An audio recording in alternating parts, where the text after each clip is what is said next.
Hey everyone, welcome to the channel. I thought I'd do something slightly different today and talk about my love for self-published books. So you all know that I love a good bit of self-published fantasy, but why is that? Let's go and find out.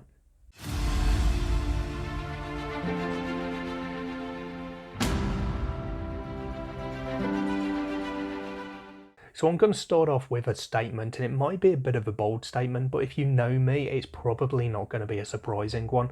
I like self-published fantasy, and I think self-published fantasy, quite frankly, is better than traditional published fantasy right at this moment in time.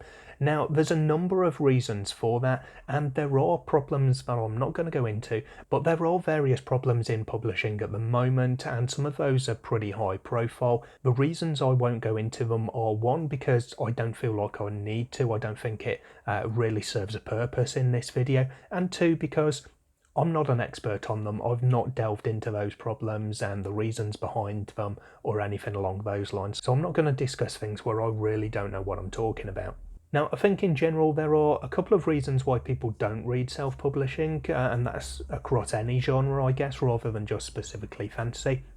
I'm not going to go into them too much, partly because I've already done so a couple of times, and those kind of little rants and rambles that I ended up on are going to find themselves on the cutting room floor, so to speak. But the couple of reasons that I will go into very briefly are quality and visibility.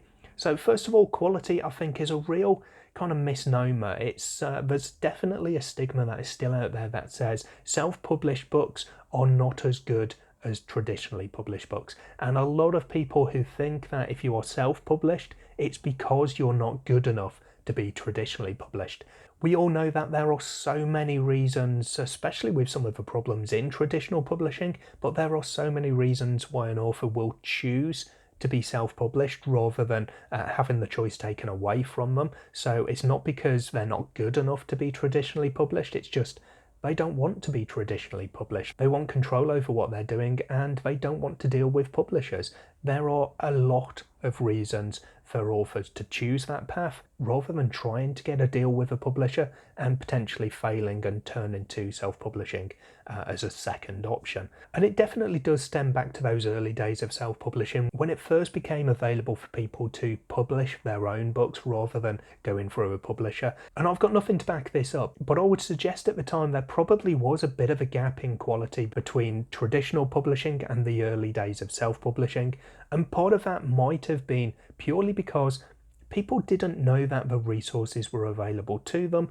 or they didn't know that they needed such resources because they were doing this on their own for the first time. They were the pioneers of the current era of self-publishing. So it might have been that people didn't know that they needed editors and cover designers. They thought they could do it all themselves, or they didn't know how to find these people, and they didn't know the resources were so readily available.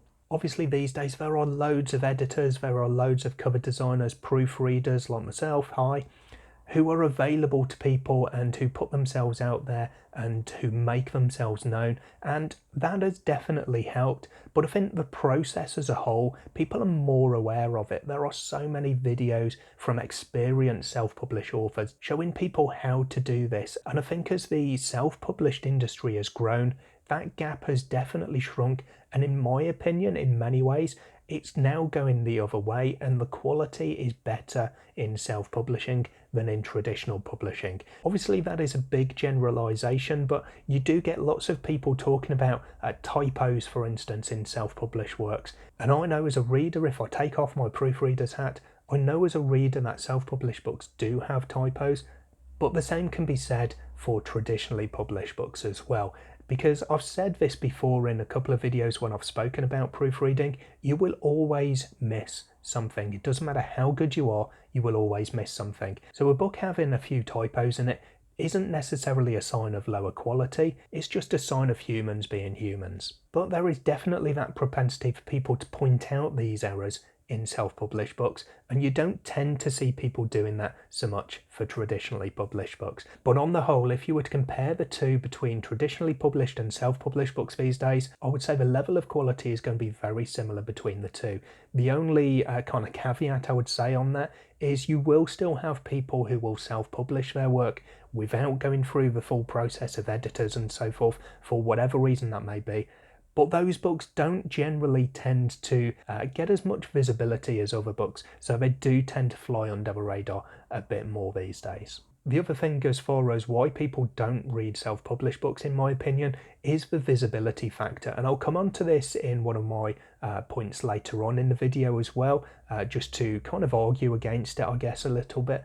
But it's much easier to find a traditionally published book than a self-published book. Now, in terms of bookshops, that's maybe an obvious thing. People are getting their self-published books on the shelves physically in stores, but it's still going to be a very small percentage of what you find on the shelves in a bookshop, because as much as anything, there is cost involved in that, of course, and publishers have the agreements in place. They have the power to be able to put books on shelves, where individuals self-publishing will not necessarily have that power, and certainly not the same reach globally or nationally to do that. It's not just restricted to what you find on the shelves though. It's sometimes a lot easier to find traditionally published books than self-published books, even just doing a search online. If you go to, say, Amazon or Goodreads, which is owned by Amazon, you can type in the title of a self-published book in the search box, and sometimes the book that comes up will be a traditionally published book with a near match, rather than the self-published book with the exact match. I found this myself when I've been searching for titles recently, and it really does bug me. You have to go through the search results, or maybe put in the author name as well, just to get the title that you're looking for. But it's really frustrating, and it must be something to do with the algorithm, because it's not a fault of the search terms themselves. If you're putting in the exact title, the book should just come up. It should be as easy as that, and I don't know why that's not the case. Anyway, let's have a look at some of the real reasons that I think self-publishing is better than traditional publishing. So one of the real key things for me is the variety of titles that you can get in the self-published, especially in the self-published fantasy market. And there's definitely an element of gatekeeping here, because self-published authors, they will write what they want, they will write what they love. And of course, all traditionally published authors are going to write what they want and what they love as well, but they have additional levels. They have gatekeepers, whether that's agents or publishers, whoever it is, who will potentially steer them away from certain things or steer them towards other things, whereas self-published authors, they don't have that. They don't have anyone to hold them back. And that's why you can find a lot more variety, because a self-published author is able to take the risk that a traditionally published author may not be able to. It is a bit of a pain that you have these gatekeepers who are potentially stopping some really great books from hitting the shelves, because they're the ones who are telling the industry essentially what people want to read. And quite frankly, that's not necessarily the case. There will always be people who want to read things that the agents and the publishers aren't interested in, and that's where self-publishing really shines. Another one is scheduling. How many times have you seen a notification that a book has been picked up by a traditional publisher, and then you look at the release date and it's a year, 2 years, maybe even 3 years in the future? With self-publishing, it's pretty much the author who controls that. Once a book is ready to be published, they can publish on any day of the week they want, any time of the year, any month. There's nothing really that dictates the release schedule for them beyond their book being actually ready and them actually wanting to publish it. With traditional publishing, a publisher may have lots of books to publish and they want to spread them out over the year. They want to focus on particular months or times of the month that are better for books to be published because of sales figures, and sometimes a book may have to wait another 6 months because there's a big batch of titles that a publisher is focusing on at a particular time.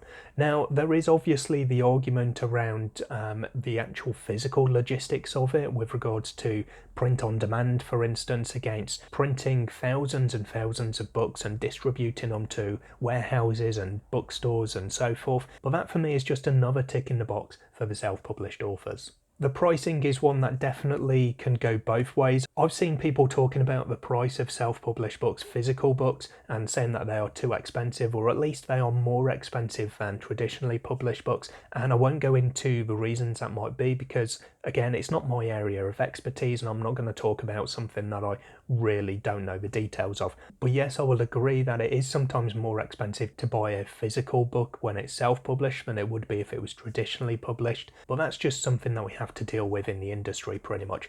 In terms of ebooks though, I would say it's definitely the other way. Not with every title, obviously, on both ends of the scale, but self-published books are generally a lot easier to get hold of in ebook format in terms of the cost. Part of that is because a lot of the titles are going to be in Kindle Unlimited. I don't use Kindle Unlimited, but from what people have told me, a lot of self-published titles are in there. And not a lot of traditionally published titles are, at least in terms of fantasy. So you can get for your subscription cost access to all of these self-published books. So you can try them, not for free, but it has the illusion of being free. And I understand that you've got few restrictions on how many of those you can take, depending on how fast you're reading and how much of the books you are reading at a time. With a traditionally published book, not only are you less likely to find it in Kindle Unlimited, but I've seen sometimes the cost of the ebook is as much as the cost of the physical book. Whatever your local currency is, you'll probably find the same thing, only the numbers will change. But I can generally get self-published ebooks for 99p, 1.99, anything less than £5, and you won't generally find that they go too much beyond that. For traditionally published books, I've seen them for £9.99, £14.99, and that's just for standard pricing for a lot of them, but that is also very similar to the pricing of a physical book as well. This one goes back to what I was saying earlier on about the visibility, and it's about authors being more involved in the community.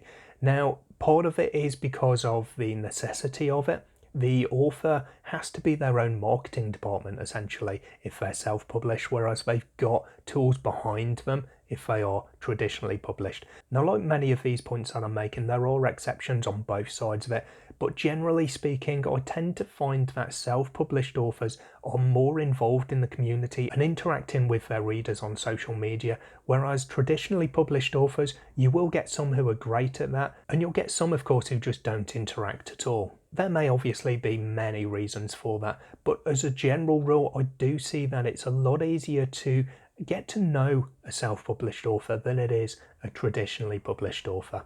And then the last thing that I'll mention here in terms of being a real tick in the box, a real positive for self-publishing, especially in fantasy over traditional publishing, is you get regular editions of the books that look like special editions. So there are loads of companies putting out special editions of books, and many times it'll be a case of having a new cover, sprayed edges, internal artwork, things like that. And often you'll get that in self-publishing just for the regular editions, whether it's something simple like a design on the boards like the hardback of The Crew that I'm reading at the moment, which has this lovely distinctive little design on it, or it's the full design of a book, like these Rob J. Hayes titles that I've got to the side of me, for example.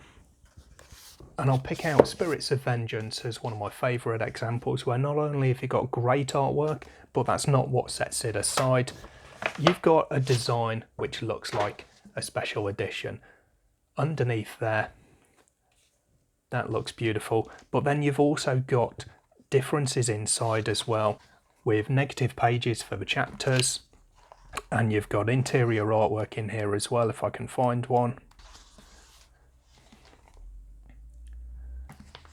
And that is throughout the entire book. So it's not just one piece of art in there. It's not just one chapter which has got a special look to it. The whole book has had so much put into it that it just really stands out. And you wouldn't generally get this with a traditionally published book unless it was a special edition. So anyway, those are some of the reasons why I really love self-publishing and why I think it is in many ways better than traditional publishing, certainly right at the moment. It's not just because there are some problems with traditional publishing at the moment, but there are some definite advantages to self-publishing.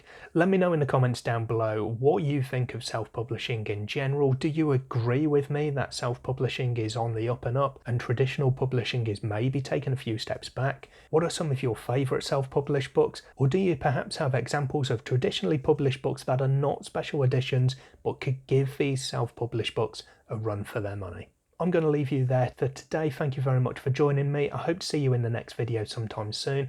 But until then, as always, take care of yourselves, read some good books. Bye for now.